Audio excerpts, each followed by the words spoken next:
Stank Nitty Stories. What is goody?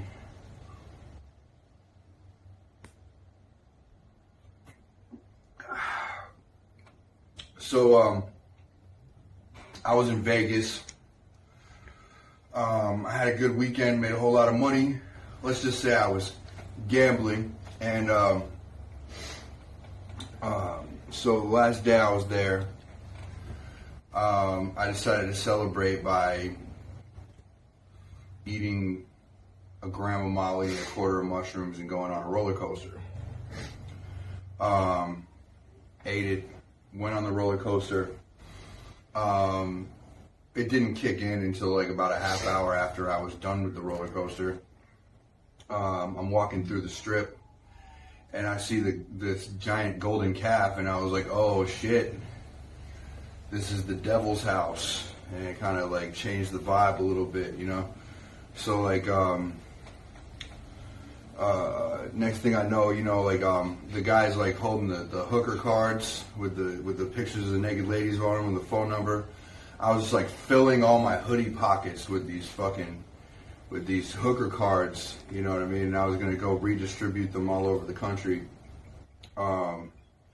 You know, and I thought I was articulating a good speech, but my friends told me later that I was just yelling, Jesus was a gutter slut, over and over again.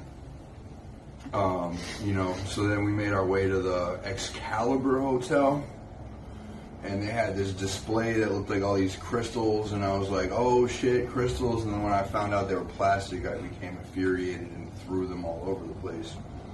And then went to the Luxor, and I got onto a slot machine, and I thought a slot machine that had no money in it was telling me that they had been communicating with my dead ancestors and decided they owed me every car in the MGM Grand Parking. When I got up to the MGM Grand Parking deck, I threw my shoes and all my money off of the parking deck because I didn't need it anymore because I had all these cars. And I started trying to bully people out of their car.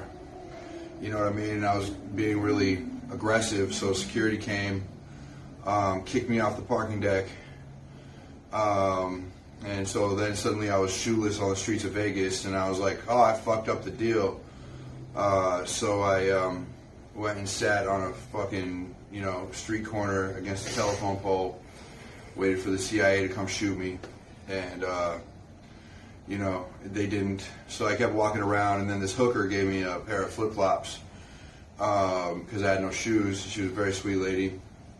And so I put them on. I'm a size 15 men's, and they're size 5 women's, so they were cutting the shit out of my feet. You know what I mean? So I kept trying to piss all over my feet to keep them clean, but I had eaten all this Molly and not had any water, so it made me smell horrible. And then I ran into this guy named Knowledge, stupidest motherfucker I've ever met in my life. And he had this his girlfriend. He didn't know his girlfriend was a junkie and a prostitute. Like, and she's like rolling with him, and he doesn't know. I figured it out in like 5 minutes. And so how's your name, Knowledge? So, but she's like the rock star of the bunch. Like, she's going off, like meeting up with dudes, getting some money, coming back. We're eating at the buffet, all that shit.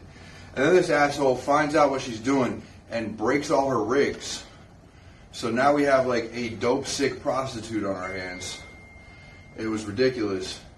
And so I finally got, it took me, you know how Vegas is, you can't even get a glass of water. So it took me like 3 days to panhandle like $2 for the fucking payphone. And I finally get $2 for the payphone. I call my homie, Peace Jason.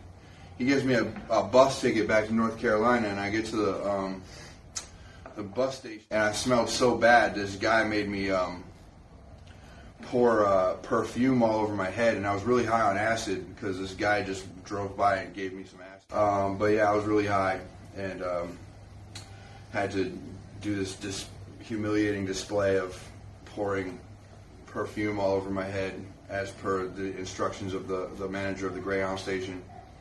And then I got on the bus. You know what I mean? Just don't be fucking around in Vegas, man. Doing whatever.